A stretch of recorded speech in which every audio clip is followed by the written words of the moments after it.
123వ కీర్తన. ఈ కీర్తనకారుడు అంటున్నాడు అనమాట, ఆకాశమందు ఆసీనుడా నీ తట్టు నా కన్నులు ఎత్తుచున్నాను. సహాయం కొరకు ఈ కీర్తనకారుడు, ఇదొక యాత్రా కీర్తన.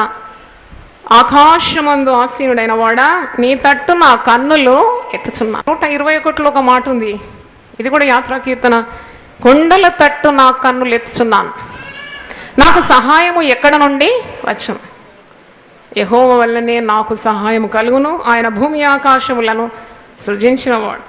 123లో నా దాసుల కన్నులు, 2వ వచనం, దాసుల కన్నులు తమ యజమాని చేతి తట్టును, దాసి కన్నులు తన యజమానురాలి చేతి తట్టు చూచినట్లు మన దేవుడైన యెహోవా మనల్ని కరుణించు వరకు మన కన్నులు ఆయన తట్టు చూచున్నాయి. దేవుని స్తోత్రం, హల్లెలూయా.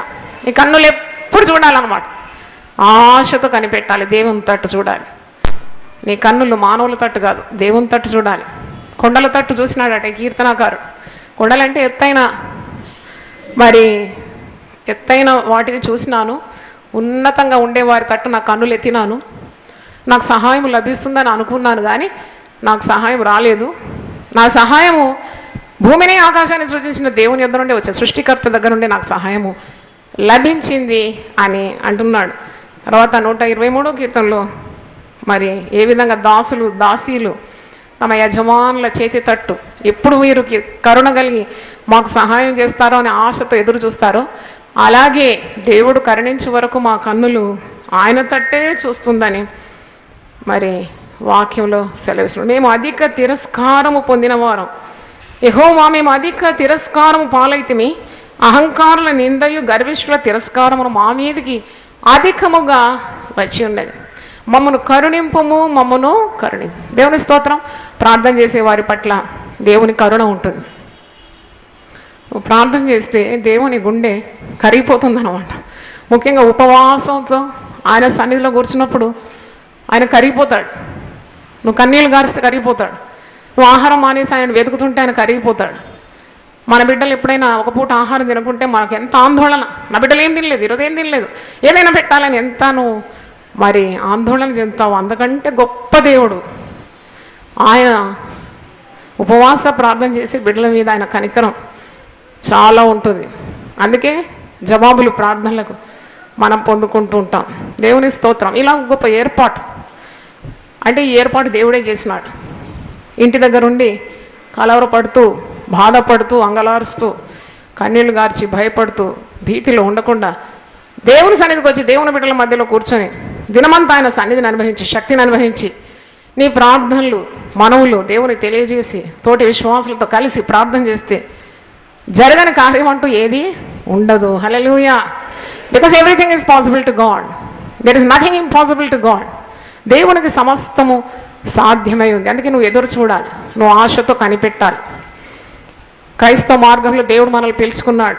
మన పాపములకు నివారణ కలిగింది, పాపములకు పరిహారము నొందిన వారు ధన్యులుగా ఉన్నాం. యేసు రక్తం చేత కడగబడిన జనం, యేసు ప్రభువును రక్షకునిగా అంగీకరించినాం, ఆయన పేరట ప్రార్థన చేస్తున్నాం, జవాబు పొందుకుంటున్నాం. ఇంతకు మించిన ధన్యత ఈ లోకంలో లేదు. దేవునికి స్తోత్రం. నువ్వు దేవుని మార్గంలో నడిస్తేనే నీ బిడ్డలు కూడా నడుస్తారు. నీ ప్రార్థనలే నీ బిడ్డలను కాపాడుతుంది. కీడు రాకుండా కాపాడేది, రోగం రాకుండా కాపాడేది, మరణం కాపాడేది, ఇబ్బందుల నుండి విడిపించేది కేవలం ప్రార్థనే కదా. ఒకవేళ తల్లి ప్రార్థనా పర్వాలైతే భర్త వదిలిపెట్టినా కానీ దేవునిలో ఉన్న ధైర్యంతో తన బిడ్డలను పెంచుకొని పైకి తెచ్చేది కదా. ఎందుకంటే నిన్ను సృజించిన వాడే నీకు భర్త అయి ఉన్నాడు. సైన్యములకు అధిపతి యెహోవా అనే అతని పేరు. దేవుని వాక్యం తెలిసిన వారికి భర్త మీద అంత ఆధారం ఏంది? సొంత బ్రతకడానికి, పిల్లలకు కూడా ధైర్యం ఇవ్వడానికి తల్లిదండ్రులుగా మనం చాలా జాగ్రత్తగా ఉండాలి. నీ జీవితం ద్వారా నీ బిడ్డలు ధైర్యం పొందుకోవాలి. నీ ప్రార్థనల ద్వారా నీ బిడ్డలకు శక్తి రావాలి. కొందరు తల్లులు ఎప్పుడు చీకటి మాటలే మాట్లాడుతూ ఉంటారు. భర్తలు చేసే తప్పులన్నీ కూడా అత్త మీద కోపం దుత్త మీద తీసినట్టు భర్త చేసిన తప్పులన్నీ కూడా బాధ భరించలేక పిల్లలు కొడుతూ ఉంటారు, పిల్లలను ఇబ్బంది పెడుతూ ఉంటారు. అలాగ ఉండకుండా మనకి ఏ కలవరమైన దేవుని సన్నిధిలో వచ్చి ప్రార్థన చేసి శక్తి పొందుకొని జీవితంలో అనేకమైన సవాళ్ళు ఎన్నెన్నో ఇబ్బందులు మనం ఎదుర్కోవాలి కదా. కానీ with God everything is possible. దేవునికి స్తోత్రం. దేవుడు మనకు తోడుగా ఉంటే మనం ఎంత ధన్యులం. మనకు ధన్యత, మన బిడ్డలకు ధన్యత, మనల్ని అనుకరించే వారికి ధన్యత. కాబట్టి నేను అనుకున్నాను, దేవుని గురించిన జ్ఞానము కొందరికి లేదు కదా, దేవుని గురించిన తెలివి ఏంటి? దేవుని గురించిన తెలివి నన్ను అడిగితే మొట్టమొదటి తెలివి ప్రార్థన. దేవుని స్తోత్రం, చప్పట్లు కొట్టి దేవుని స్తుతించండి. What is the greatest wisdom anyone can have is nothing but prayer. ఎందుకంటే ప్రార్థన ద్వారా you are having the influence with the great God, గొప్ప దేవునితో, సృష్టికర్తతో, సర్వాధిపతి, సర్వోన్నతుడు, సర్వశక్తిమంతుడు, ఈ గొప్ప దేవునితో బంధం కలిగి ఉండడమే ప్రార్థన. ఒక మినిస్టర్ తెలిస్తే ఎంత సంతోషపడుతూ ఉంటారు కదా, నాకు పలానా మినిస్టర్ తెలుసు అంటారు, పలానా ఎమ్మెల్యే నాకు క్లోజ్ ఫ్రెండ్ అంటారు. కానీ ఎమ్మెల్యేలు, మినిస్టర్లు మారిపోతారు. కానీ నిన్న నేడు నిరంతరం ఏకరీతిగా ఉన్న గొప్ప దేవునితో నీకు బంధం ఉండాలి. దేవుని స్తోత్రం, హల్లెలూయా. వీరి పదవులన్నీ మారిపోతాయి, ప్రభుత్వాలు మారిపోతాయి. ఎన్నడూ మారని దేవునితో నీకు బంధం ఉండాలి, అనుబంధం ఉండాలి. దేవునిలో ప్రగాఢమైన నమ్మకం గలవారు, మారని దేవుడు, మార్పు లేని దేవుడు, ఆయన మాటల్లో మార్పు లేదు. నీకు మరి ఎంత గొప్ప ధన్యత ప్రార్థన. ప్రార్థన అంటే దేవునితో సంభాషణ, దేవుని సందర్శన. నువ్వు ప్రార్థన చేసి దేవుని ఆశీర్వాదాలు పొందుతున్నావు. నీ ప్రార్థనలో ఎప్పుడు విసుగు చెందొద్దని యేసు ప్రభువు లూకాసు వార్త 18వ అధ్యాయంలో ఒక ఉపమానం చెప్తున్నాడు. ఒక విధవరాలు ఏ విధంగా వచ్చి గోజాడి ఒక అన్యాయస్తుడైన న్యాయాధిపతి దగ్గర వచ్చి తన వ్యాజ్యము తీర్చమని, తన బాధను తీర్చమని అడిగినప్పుడు వాడు కఠినుడైన, దుర్మార్గుడైన, అన్యాయస్తుడైన ఈ విధవరాలు మాటికి వస్తుంది కాబట్టి తొందరలో ఆమెకు న్యాయం తీర్చినాడు. అక్కడ ఒక మంచి మాట ఉంది, లూకాసు వార్త 18:7 చూడండి. లూకాసు వార్త 18:7 దేవుడు తాను ఏర్పరచుకొనిన వారు దివారాత్రులు తన్ను గూర్చి మొరపెట్టుకొనిచుండగా వారికి న్యాయము తీర్చడా? క్వశ్చన్ మార్క్ ఉందన్నమాట. ఒక అన్యాయస్తుడైన న్యాయాధిపతి ఒక విధవారాలు వచ్చి మాటికి గోజాడి విసుగు లేకుండా అడుగుతుంటే ఆమెకు తొందరగా న్యాయం తీర్చినాడట. ఒక అన్యాయస్తుడైన న్యాయాధిపతి తొందరగా న్యాయం తీరిస్తే నీతి న్యాయములే సింహాసనానికి, అతని సింహాసనానికి ఆధారములు. దేవుడు నీతిమంతుడు, దేవుడు న్యాయవంతుడు, ఆయనలో ఏ చెడుతనము లేదు. ఆయనకు ప్రార్థన చేస్తే ఆయన వినకుండా ఉంటాడా? అందుకే ఇక్కడ వాక్యంలో ఉంది, దేవుడు తాను ఏర్పరచుకున్న వారు దివారాత్రులు తన్ను గూర్చి మొరపెట్టుకుని వారికి న్యాయము తీర్చడా? తప్పకుండా తీరుస్తాడు. హల్లెలూయా, తప్పకుండా తీరుస్తాడు అని నేను ఇన్ని సంవత్సరాల నుండి ప్రార్థిస్తున్నాను. నా ఆశలేమీ నెరవేరలేదు, నా ప్రార్థనలు నెరవేరలేదని ఎప్పుడు అనకూడదు. పౌలు భక్తుడు రోమీలకు రాస్తూ ఒక మాట అంటాడు. రోమా 12:12 ఒక మంచి మాట, కంఠపాఠంగా నేర్చుకోవాలి ఈ మాట. రోమన్స్ 12:12. నువ్వు ప్రార్థనలో ఏ విధంగా ఉండాలి, నీ నిరీక్షణలో ఏ విధంగా ఉండాలి, మరి నీ శ్రమల్లో నువ్వు ఏ విధంగా ఉండాలి? నిరీక్షణ గలవారై సంతోషించుచు, శ్రమయందు ఓర్పు గలవారై, ప్రార్థన యందు పట్టుదల కలిగి ఉండుడి. దేవునికి స్తోత్రం, హల్లెలూయా. రోమా 12:12 అందరం కలిసి చదువుదాం. నిరీక్షణ గలవారై సంతోషించుచు, శ్రమయందు ఓర్పు గలవారై, ప్రార్థన యందు పట్టుదల కలిగి ఉండుడి. హల్లెలూయా. నిరీక్షణ గలవారై సంతోషించుచు అంటే నీకు క్రీస్తులో విస్తారమైన నిరీక్షణ ఉంది. There is no hopelessness in Christ. Hopeless అంటాం కదా, there is nothing hopeless in Christ. క్రీస్తులో నీకు విస్తారమైన నిరీక్షణ ఉంది. కాబట్టి నీవు శ్రమ వచ్చినా కానీ సహించాలి, ఓర్పు కలిగి ఉండాలి. ఆ శ్రమలో నీకు విజయం ఉన్నది, ఆ శ్రమలో దేవుడు నీకు తోడున్నాడు, శ్రమలో నీకు ఆశీర్వాదాలు ఉన్నాయి. కాబట్టి నువ్వు శ్రమలో ఓర్పు కలిగి, ప్రార్థన యందు ఎట్లుండాలంట? పట్టుదల కలిగి ఉండాలి. హల్లెలూయా. ప్రార్థనలో పట్టుదల కలిగి ఉండాలి. వదిలిపెట్టొద్దు ప్రార్థన చేస్తారు, అలసిపోతారు, విసిగిపోతారు, దేవుడేం జవాబిస్తలేని వదిలిపెట్టొద్దు. ఒక్కసారి నీ యొక్క ప్రార్థనకు జవాబు వచ్చినప్పుడు ఆ దినం ఎలాగుంటుంది? నీ దుఃఖ దినములన్నీ సమాప్తం అయిపోయిన తర్వాత నీ దినములు ఏ విధంగా ఉంటుందంటే, ఒక మాట ఉంది, ఒకని బాధ నివారణ అయిన తర్వాత వాని దినములు ఏ విధంగా ఉంటుంది? యెషయా 30:26 చూడండి. ఐషియా 30:26 యెహోవా తన జనుల గాయము కట్టి వారి దెబ్బను బాగు చేయి దినమున చంద్రుని వెన్నెల సూర్యుని ప్రకాశం వలె ఉండను. సూర్యుని ప్రకాశం 7 దినముల వెలుగు ఒక్క దినమున ప్రకాశించినట్లుండును. దేవునికి స్తోత్రం, హల్లెలూయా. ఒక దినం ఒక సూర్యుని వెలిగే మనం తట్టుకోలేం.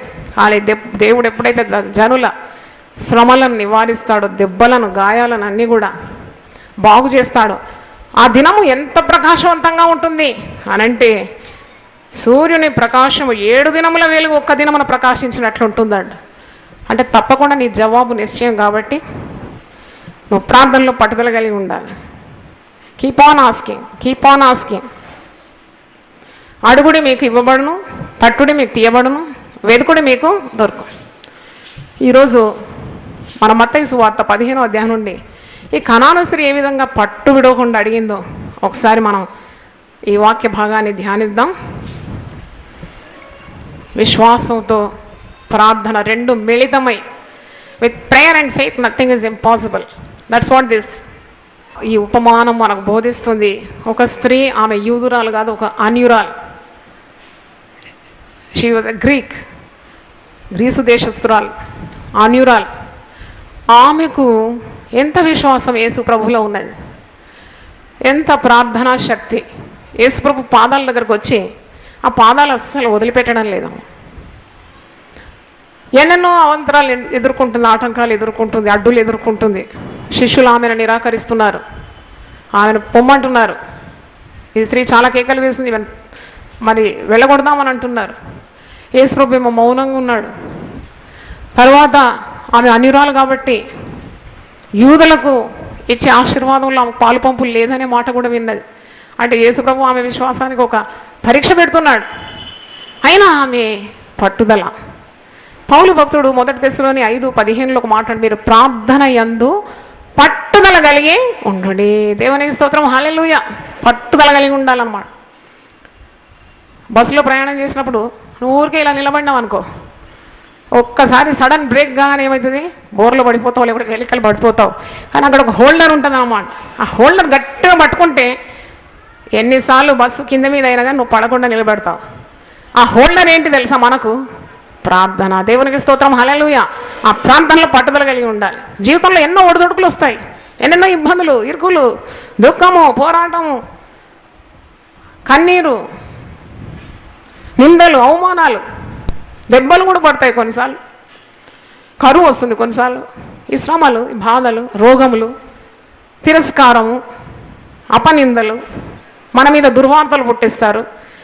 ఇవన్నిటినీ నీవు ధైర్యంగా ఎదుర్కోవాలంటే నీకు ప్రార్థనా శక్తి కావాలి. దేవునికి స్తోత్రం, హల్లెలూయా. 20 సంవత్సరాలు అమ్మగారు ఎలా సేవ చేసినారు అని అంటే నేను ఎప్పుడు చెప్తాను, నా గుండె ఒక కుంపటిలాగా మార్చుకున్నాను. గుండెనే ఒక మడుతున్న కుంపటి అన్నమాట. మడుతూనే ఉంటుంది ప్రార్థన మడుతూనే ఉంటుంది. ఈ సంఘంలో ఎంతమంది ప్రార్థనా వీరులు ఉన్నారు, ప్రార్థనా పరులు ఉన్నారు. వారు ప్రార్థన చేస్తున్నారు, సంఘం ప్రార్థిస్తుంది.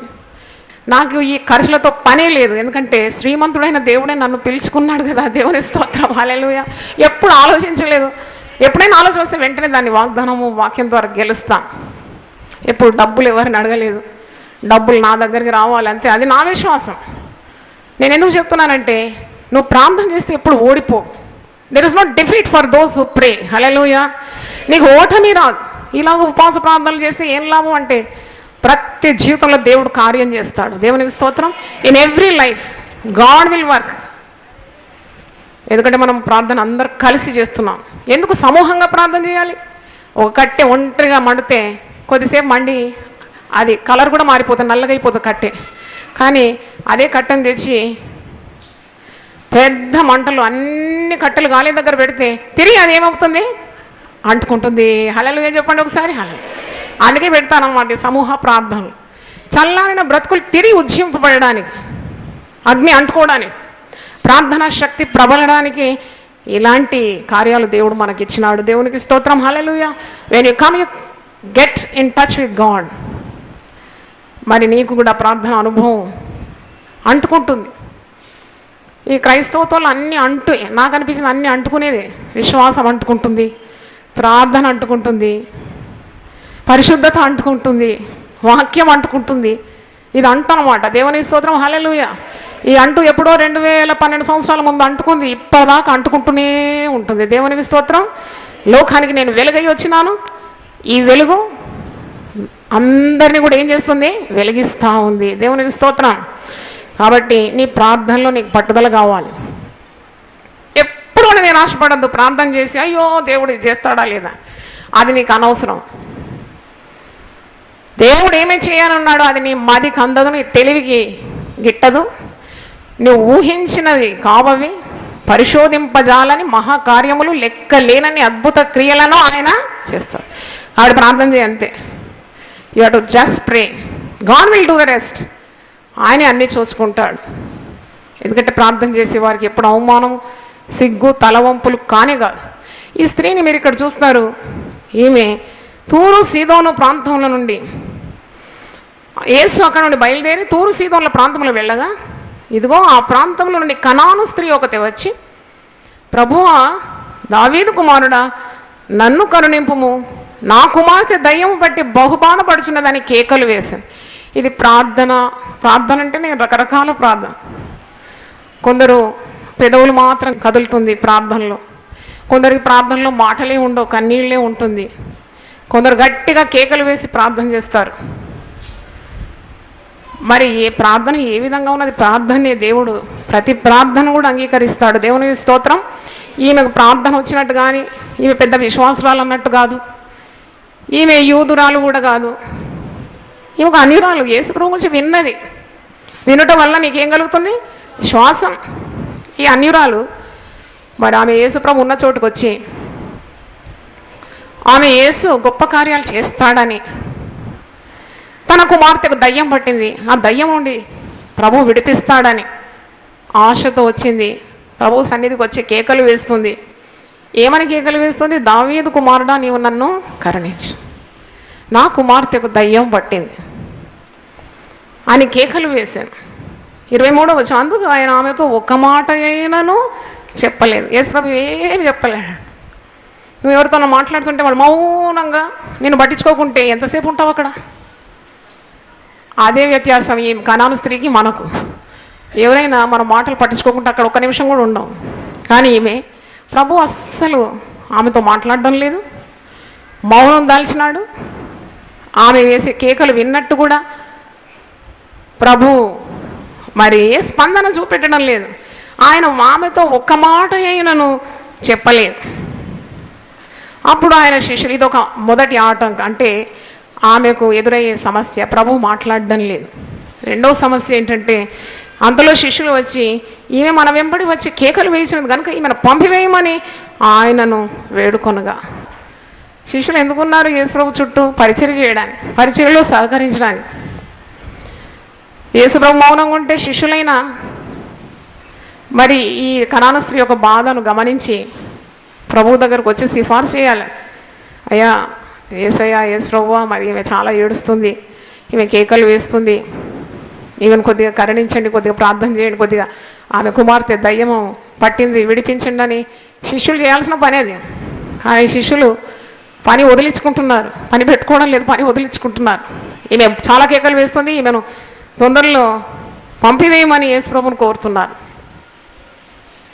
చాలాసార్లు పరిచర్య దేవుడు మనకి ఇచ్చినప్పుడు కొన్నిసార్లు విసుక్కుంటూ ఉంటాం, కొన్నిసార్లు మనం లెక్క పెట్టాం. నాకు ఇది చదివినప్పుడు అదే పరిశుద్ధాత్ముడు గుర్తు తెచ్చినాడు.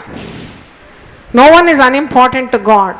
ప్రతి ఒక్కరు కూడా దేవునికి ముఖ్యమైన వారే కదా, మనం వారిని తృణీకరించకూడదు. ఇప్పుడు ఈమె స్త్రీ ఎంత బాధలో వచ్చింది, ఆమె ఒంటరిగా వచ్చిందండి, ఆమెతో ఆమె భర్త ఉన్నట్టు కూడా లేదు.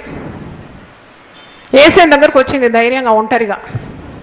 కొందరు యేసయ్య దగ్గర రమ్మంటే మా ఆయన ఒప్పుకోడండి, మా ఆయన మాతో రాడండి. కానీ కనాను స్త్రీకి ఆయన లేడండి పక్కన. ఆమెతో ఎవరు కూడా ధైర్యపరచడానికి బంధువులు కూడా లేరు. ఆమె ఒకతే వచ్చింది ప్రభు దగ్గరికి, ధైర్యంగా వచ్చింది. ప్రభు మాట్లాడడం లేదు, ఆమె ధైర్యాన్ని వినడం లేదు. శిష్యులు అంటున్నారు ఈమె కేకలు వేస్తుంది, ఈమె పంపివేయండి అని అంటున్నారు. ఎవరు ఆమెను పట్టించుకోవడం లేదు, ఆమె కేకలు వినడం లేదు. అంటే no one is taking interest in her, including Jesus. యేసుప్రభు ఏమో ఈమె విశ్వాసానికి పరీక్ష పెడుతున్నాడు. ఈమె నిరుత్సాహపడకుండా, ప్రభు పాదాలు వదలకుండా అక్కడే ఉన్నట్టు మనకు అనిపిస్తుంది. 24వ వచనం, ప్రభు ఒక మాట అంటున్నాడు, ఇశ్రాయేలు ఇంటి వారై నశించిన గొర్రెల యొద్దకే కానీ మరి ఎవరి యొద్దకు నేను పంపబడలేదని. ఈ మాట వింటే మనకు కూడా బాధ కలుగుతుంది. ఇదేంటి యేసు ప్రభు ఇలాగన్నాడు, నేను ఇశ్రాయేల్ ఇంటి వారి యొద్దకే వచ్చినాను, అక్కడ నశించిన గొర్రెల యొద్దకే నేను పంపబడింది కానీ ఎవరి యొద్దకు నేను పంపబడలేదు. ఈ మాటలో మనం సరిగా అర్థం చేసుకోవాలి. యేసు ప్రభు ఈమెను నిరుత్సాహపరచడానికి ఈ మాట అనలేదు. యేసు ప్రభు వచ్చిందే సర్వలోకానికి రక్షణ అందించడానికి. ఆయన ఇశ్రాయేలు ప్రజలకు మొట్టమొదట ఆయన ప్రత్యక్షమైనాడు, కానీ వారు ఆయన నిరాకరించినారు. తన్ను ఎందరు అంగీకరించడో వారికి అందరికీ ఆయన దేవుని కుమారులకు ఏమిచ్చినాడు? అధికారం ఇచ్చినాడు. దేవునికి స్తోత్రం. అందరికీ చెప్పినాడు, మీరు సర్వలోకానికి వెళ్ళండి, సర్వ సృష్టికి సువార్త అందించండి. కేవలం ఇశ్రాయేలుకి కాదు, సర్వలోకము దేవుని ప్రణాళికలో ఉంది. కానీ ఇశ్రాయేలీలు ప్రభువును తిరస్కరించినారు. అందుకే వారు వద్దన్నది అన్యజనులు వశం చేసుకున్నారు. మనము లెక్కలో చూస్తే మనం ఇక్కడ ఇశ్రాయేలు ఎవ్వరూ కాము, కానీ ఇశ్రాయేలీయుడైన అబ్రహాముకు దేవుడు చేసిన ప్రతి వాగ్దానానికి మనం యేసుక్రీస్తు యొక్క శిలువ మరణం ద్వారా వారసులం అయిపోయినాం. దేవునికి స్తోత్రం, హల్లెలూయా. మనకు కూడా రక్షణ లభించింది. అబ్రహాంకి ఇచ్చిన వాగ్దానాలన్నీ మన పట్ల నెరవేరుతూ ఉన్నాయి.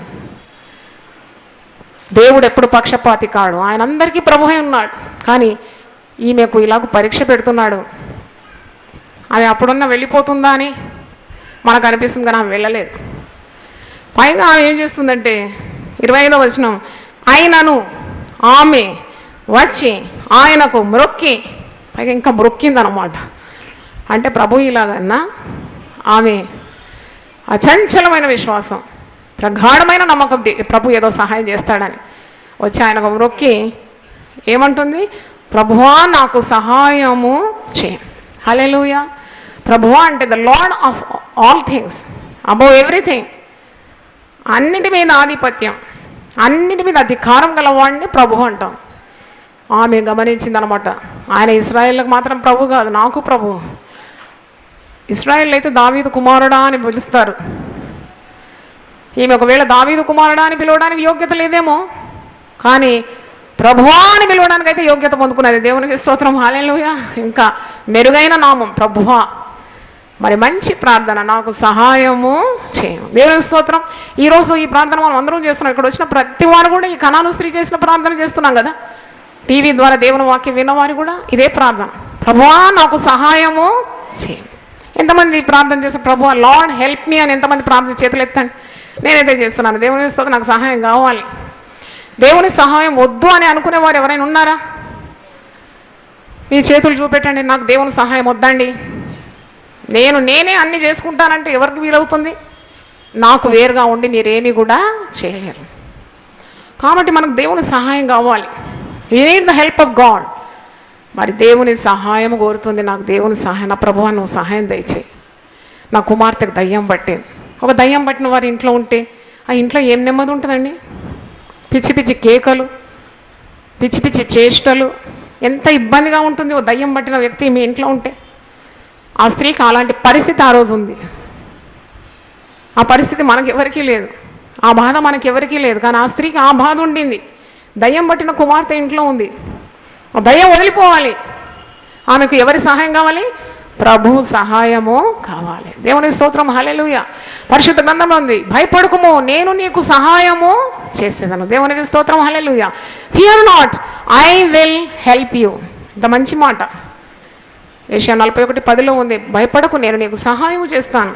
ఇక్కడ ఈ కనాను స్త్రీ ప్రభు యొక్క సహాయం కోరుతున్నది. ఇబ్బందులు ఎదుర్కొంటుంది, శిష్యుల తిరస్కారం ఎదుర్కొంటుంది, ప్రభు యొక్క మౌనం ఎదుర్కొంటుంది. ఆమెకు లేదు ఈ దీవెనలో పాలి భాగం అన్నప్పుడు కూడా ఆమె ఇశ్రాయేల్కు చెందిన దాని కాదు, అన్యురాలైన ఇంకా she is having hope on Jesus, hoping against hope. అదే నిరీక్షణ. అందుకే వాక్యంలో మనం చూస్తున్నాం, రోమా 12:12 నిరీక్షణ గలవారమై మనం ఎప్పుడేం చేయాలి? సంతోషించాలి. దేవునికి స్తోత్రం. ఈ కనాను స్త్రీలో నాకు చాలా కనబడింది. ఒకటి ప్రార్థనలో పట్టుదల, మరి ఒకటి నిరీక్షణలో. She is having hope in Jesus. ఎంత నిరీక్షణ? నేను యేసు దగ్గరకు వచ్చినాను, ఆయన నాకు జవాబిస్తాడు, అది నిరీక్షణ. విశ్వాసము, గొప్ప విశ్వాసం, నా ప్రార్థనకు జవాబు తప్పకుండా దొరుకుతుందని.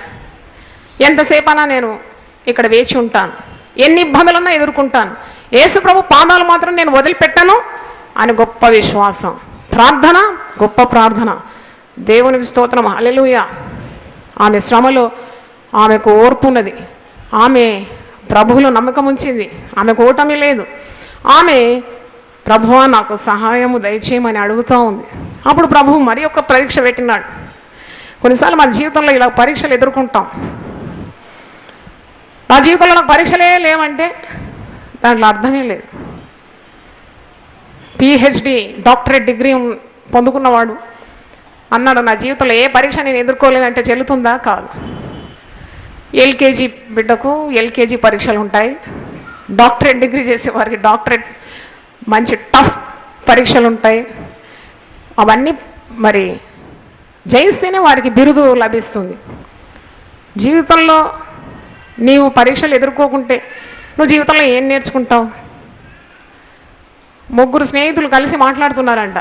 చిన్నపిల్లలకు ఈ ప్రార్థన పెట్టమంటావు, ఆ ప్రార్థన పెట్టమంటావు, నేను ఎప్పుడు విశ్రాంతి తీసుకోవాలి? అప్పుడు ప్రభు అంటున్నాడు, బిడ్డ నిన్ను నీ సంఘాన్ని నేను అధికంగా ఆశీర్వదించాలని అనుకుంటున్నాను, అందుకే నేను ప్రార్థనలు నడిపిస్తున్నాను. దేవుని స్తోత్రం, హల్లెలూయా. మన సంఘంలో ప్రార్థనలు ఎక్కువ ఉన్నాయి, మనకు కలహించడానికి సమయం లేదు. No time to quarrel. ఎప్పుడు బిజీ కదా, ఎప్పుడు వాక్యము, ప్రార్థన, సహవాసము, ఆల్ నైట్ ప్రార్థనలు, ఉపవాస ప్రార్థనలు, ఇలాగ ప్రార్థనలతో నింపేసుకున్నాం. ఎందుకంటే దేవుని సన్నిధిలో మనం గడుపుతున్నాం, మనకు వేరే కార్యాలకు సమయమే లేదు. దేవుడు ఎక్కడ ఉంటాడు? జనులు ప్రార్థన చేసే వారి మధ్యలోనే ఉంటాడు. సంఘముల మధ్యలో సంచరించు దేవుడు. దేవునికి స్తోత్రం, హల్లెలూయా. ఈరోజు ప్రభు మనందరితో మాట్లాడుతున్నాడు. మన జీవితాల్లో కీడు రాకుండా, మన బిడ్డలందరూ భద్రంగా ఉండడానికి, ప్రభు మార్గంలో మనం నడుచుకోవడానికి, మన కుటుంబాలు దేవుని ఆశీర్వాదం పొందడానికి, మన శరీరాలు కావాల్సిన ఆరోగ్యం, మనం చేయి ప్రయత్నాలని దేవుడు దీవించాలని, మన కుటుంబంలో రక్షణ కార్యం జరగాలని, సాతాను శక్తులన్నీ పటాపంచలు కావడానికి, ఈ విధంగా మనం దేవుని సన్నిధిలో ఉపవాసం ఉండి ప్రార్థన చేస్తున్నాము. ప్రతి ఒక్కరిని దేవుడు దీవిస్తాడు. ఆనాడు ఆ కానాను స్త్రీ వట్టి చేతులతో పోలేదు కదా. ఆయన సన్నిధికి వచ్చేవారు వట్టి చేతులతో వెళ్తారా? మీరేమంటారు? ఆయన సన్నిధికి వచ్చేవారు ఎప్పుడు వట్టి చేతులతో వెళ్ళరు. మీరు వట్టి చేతులతో వస్తారేమో, కానీ దేవుడు ఎప్పుడు నిన్ను వట్టి చేతులతో పంపాడు. ఆయన తప్పకుండా నీ ప్రార్థన మనవి ఆలకిస్తాడు, నిన్ను ఆశీర్వదిస్తాడు, నిన్ను అధికంగా అభివృద్ధిపరుస్తాడు, నీ ఆలోచనలను స్థిరపరుస్తాడు, నీ మధ్యలో నీ పిల్లల్ని ఆశీర్వదిస్తాడు, నీ గుమ్మముల గడియలు బలపరుస్తాడు, నీ సరిహద్దుల్లో సమాధానం ఇస్తాడు, మంచి గోధుమలతో నిన్ను తృప్తిపరుస్తాడు, నీ సంతతి మీద తన ఆత్మను కుమ్మరిస్తాడు, నీ బిడ్డలను గొప్ప చేస్తాడు, నీ భర్తకు మారు మనసు ఇస్తాడు, నీ భార్య మనసు మారుస్తాడు, నీ శరీరంలో ఉన్న రుగ్మతలని తొలగిపోతున్నది, నీ సమస్యలన్నిటికీ ఆయన పరిష్కారిగా ఉంటాడు. దేవుని స్తోత్రం, హల్లెలూయా. చప్పలతో దేవుని స్తుతిద్దాం, హల్లెలూయా, హల్లెలూయా. ప్రార్థన చేసుకుందాం. ప్రభువా నీ పరిశుద్ధ నామమునకు స్తోత్రం చెల్లిస్తున్నాను. గొప్ప దేవా, ఈ సమయంలో మీరు మా అందరితో మాట్లాడినారు. మా నిరీక్షణలో మేము సంతోషించాలి, నిరీక్షణ కలిగి ఆనందించాలి, విశ్వాసంలో మేము స్థిరంగా ఉండాలి, ప్రార్థనలో మేము పట్టుదల కలిగి ఉండాలి, మేము శ్రమల్లో ఓర్పు కలిగి ఉండాలని మాకు బోధించినారు. విసుకక నిత్యము ప్రార్థన చేయమని ఆదేశం ఇచ్చినావు. ఎడ తెగకుండా ప్రార్థన చేయమన్నావు. ఆనాడు అన్యురాలైన కనాను స్త్రీ నీ పాదాల యుద్ధకు వచ్చినప్పుడు ప్రతిఫలం పొందకుండా ఆమె వెళ్ళలేదు. ఎన్ని అవంతరాలు వచ్చినా, ఎన్ని తిరస్కారం ఎదురైనా ప్రభువా ఆమె పట్టు విడకుండా నీ పాదాలు పట్టుకొని ప్రార్థించినప్పుడు ప్రభువా నాకు సహాయం దయచేయమని ప్రార్థించింది. నువ్వు మౌనంగా ఉన్నావు. శిష్యులైతే ఈమెను పంపివేయమని అడుగుతున్నారు. నీవైతే ఆమె విశ్వాసానికి ఒక ఊపు, ఒక పరీక్ష పెట్టినావు. ఆ పరీక్షను ఆమె గెలిచింది. అవును ప్రభు, ప్రార్థన చేసేవారే గెలుస్తారు, విశ్వాస వీరులే గెలుస్తారు, నిరీక్షణ గలవారే ఈ లోకంలో గెలవగలరు. నాయనా, ప్రగాఢమైన విశ్వాసానికి తగిన ఫలము ఆ బిడ్డ పొందుకుంది. పట్టుదల గల ప్రార్థనకు ఫలం పొందుకుంది. నీలో ఉన్న గొప్ప నమ్మకానికి తగిన ఫలం పొందుకుంది.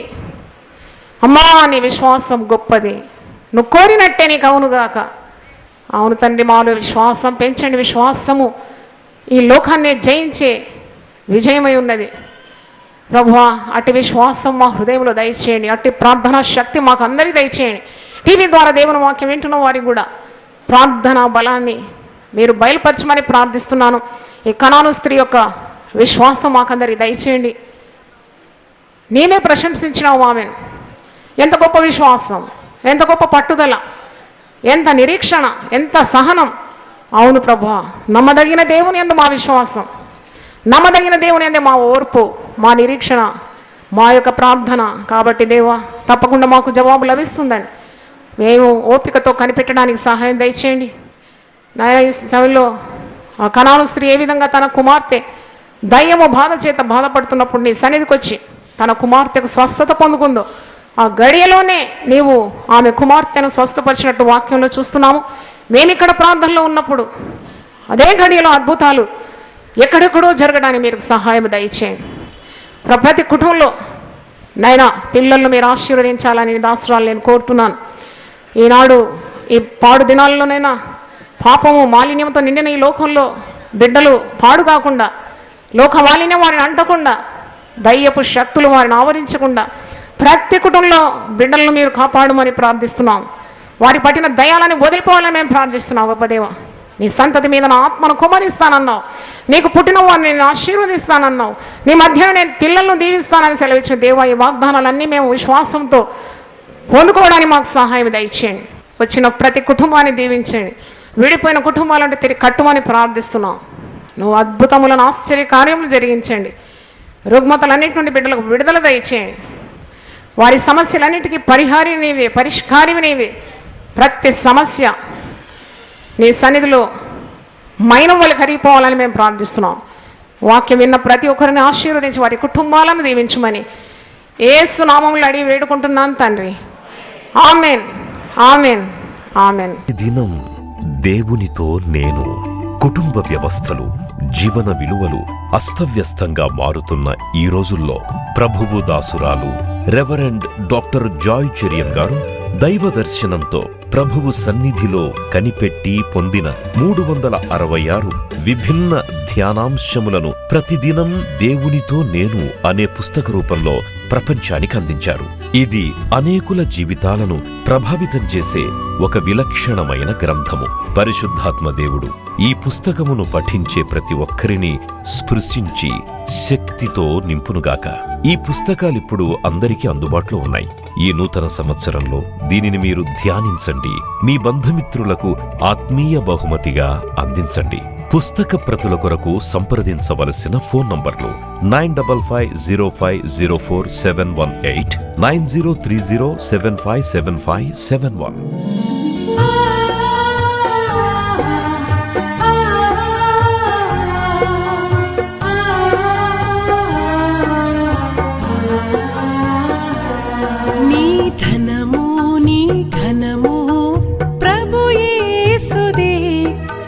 దశమా భాగమునీయ వెనుదీతువా. నీ ధనము నీ ఘనము ప్రభు యేసుదే, నీ దశమా భాగమునీయ వెనుదీతువా. ధరలోన ధనధాన్యములనీయగా కరుణించి కాపాడి రక్షింపగా.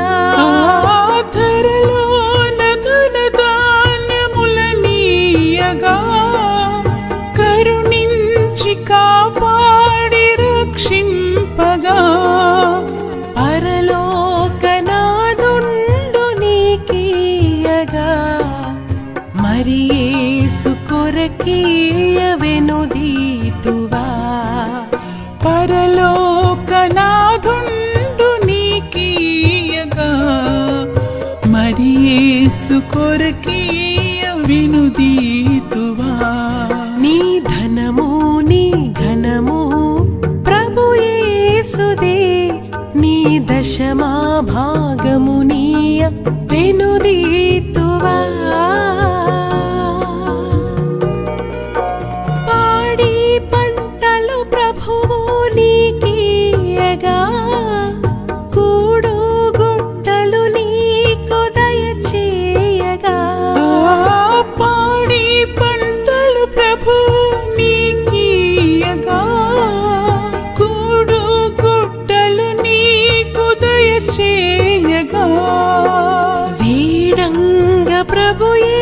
యేసునామంబును గడువే